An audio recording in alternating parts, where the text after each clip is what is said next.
A samurai can look like this, or even this. Why do they look a little different, and which is the correct visual representation of a samurai? The answer is, they're all samurai, but from different eras. And their characters are very different depending on the era. Today, let us look at the first of the 5 distinct samurai eras, and by the end of this video, you'll be able to describe this archetype pretty well yourself. Hi, I'm Kyota. I'm a Japanese author so far of 4 best-selling English books on Japanese culture, folklore, and history. The Honorable Loyal Samurai. While that image of samurai is not wrong, it only describes samurai in a narrow time frame of their 800-year history, and they're actually not that boring. Through their 5 eras, they change in character quite a bit, not just their armor. So today, let me introduce the first samurai archetype, the Heian Samurai. The Heian Period was the age of the athletic samurai. The first samurai emerged during the Heian Period, and an interesting thing to note here is that there were 2 origins of samurai. One origin was the nobility. Some members of the imperial family were one day removed from the imperial lineage and were demoted to subject status, and some of these ex-nobles became samurai. To understand why, let's watch a day in the life of Emperor Saga in the 9th century. Good morning, and thank you for gathering here today, my dear 40 sons and daughters. Like there are more?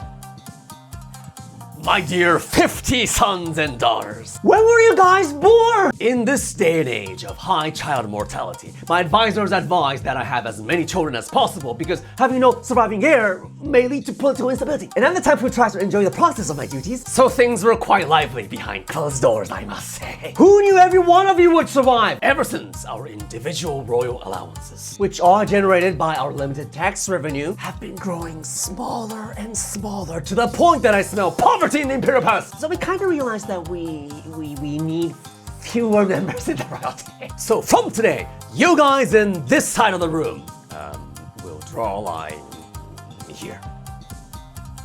No, here. You will remain members of the imperial family. And the rest of you, you guys, you make a living on your own, okay? Don't worry, you guys can become samurai.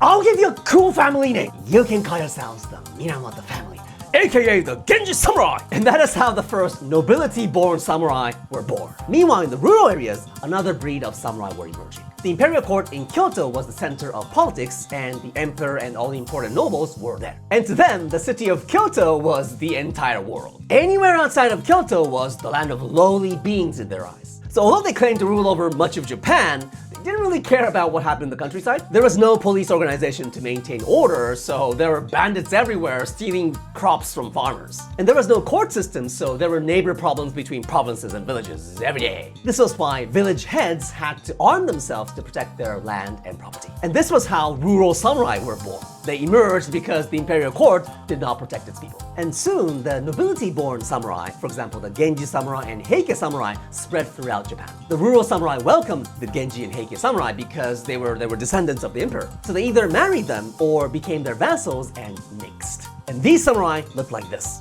Their helmets were huge, and all of this weighed over 20 kilograms or 44 pounds. But it was okay because they fought on horseback and most of the weight went to the horse. Now, I personally call Heian Samurai the athlete samurai because their fighting was more like a sports game with phases of play. Battles in this early era were not like warfare. Even if it was like 100 men versus 100 men, it was basically many simultaneous one-on-one matches. So when it was time to fight, one of the first things you did was find a battle partner. You had to call out your name and basically recite your CV. Like, my name is Kyota from Tokyo. My great-grandfather was an Eastern Genji Samurai, and I defeated a Heike Samurai by the name of Taira no Nagamori when I was 15 years old. You defeated my second cousin!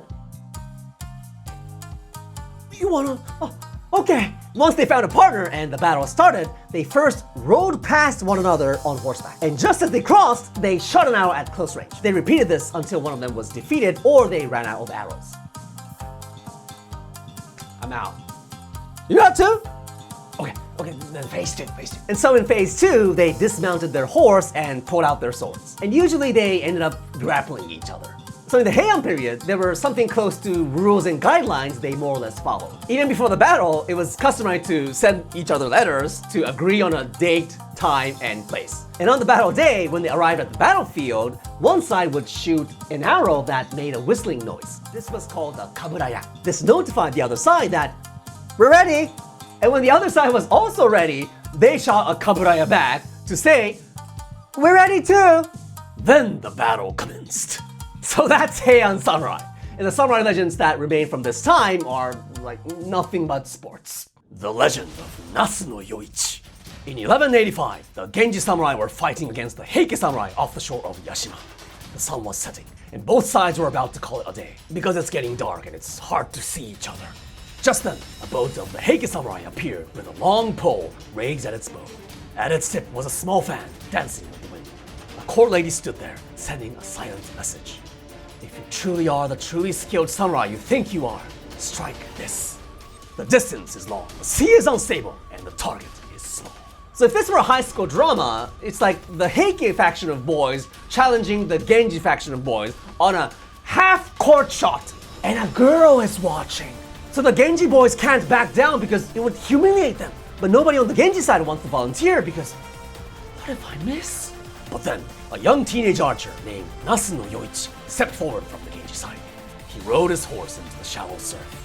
The waves tugged, the wind nudged, the fan fluttered in the air. Yoichi paused, not just to aim, but to pray. Because samurai were all about style and honor. If he misses, the Genji samurai will be bummed! And at this point, nobody's fighting anymore. Genji and Heike, they're all watching at the edge of their boats. Yoichi drew his bow, waited for the moment the waves lay low. And then, his arrow was loosed. It went straight for the fan, slicing through air, and struck it clean, knocking it from the pole. The crowd went wild! Even the Heike samurai were like, Yoichi! You're the man! And they called it a day, feeling all good. So that's why I think of these Heian samurai as the athlete samurai. They're just playing sports! Of course, the consequences of losing in battle were almost always death. But still, compared to the brutality of later samurai warfare, there was definitely a lot of sportsmanship in the Heian period. And that's the Heian Samurai archetype. In my first book, Folktales of Japan, there's a chapter on the battle between Heike and Genji samurai, and a horror tale that's closely associated with it, a tale called Miminashi Hoichi, or Earless Hoichi, and what these stories mean to the Japanese people. If you want to know more about Heian Samurai, please check out Folktales of Japan. Physical books are available on Amazon, and the audiobooks, which I read, are available on most platforms except Audible. And there's a Spanish version too. Also, if you like this long-form video, please consider supporting me by joining my YouTube channel membership. I give weekly exclusive updates on the books I'm writing right now, and sneak peeks to stories that nobody knows yet. In the next video of this series, we will cover the samurai archetype of the Kamakura period, or which I call the Age of the Muscle Samurai. See you again.